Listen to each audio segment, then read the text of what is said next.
లేగదూడల అందాల పోటీల్లో బాపులపాడు మండలం వీరవల్లి గ్రామానికి చెందిన కోడేపోయిన బాబీకి చెందిన దూడకు మొదటి బహుమతి దక్కింది.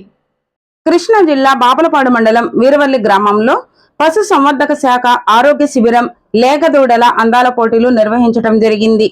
దూడల అందాల పోటీల్లో గ్రామానికి చెందిన కోడేపోయిన బాబీకి చెందిన ఒంగోలు జాతి 8 నెలల వయసు గల ఆవు దూడకు మొదటి బహుమతి లభించింది. ఈ కార్యక్రమంలో బాపులపాడు పశు సంవర్ధక శాఖ assistant director doctor Shravan Kumar, Veeravalli గ్రామ సర్పంచ్ పిల్లా అనిత, గ్రామ అభివృద్ధి కమిటీ అధ్యక్షులు గుండపనేని ఉమావరప్రసాద్, ఏఎంసీ మాజీ డైరెక్టర్ కోడేపోయిన బాబీ, పశు వైద్య అధికారి డాక్టర్ దివ్య, సుమన్, బ్యాంక్ విఎస్ఏ డాక్టర్ హరిత, పంచాయతీ వార్డు సభ్యులు అర్వపల్లి వేణు, వెటర్నరీ ఎల్ఎస్సీలు రామకృష్ణ, బాబురావు, ఏహెచ్ఏలు జిలాని, సహదేవుడు, అటెండర్ శ్యామల తదితర గ్రామ రైతులు, వెటర్నరీ సిబ్బంది పాల్గొన్నారు.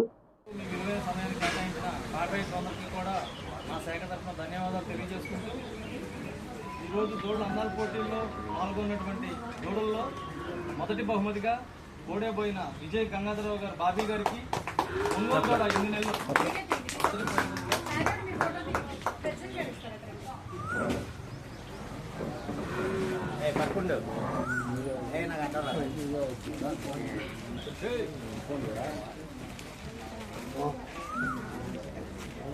జరగండి స్టైల్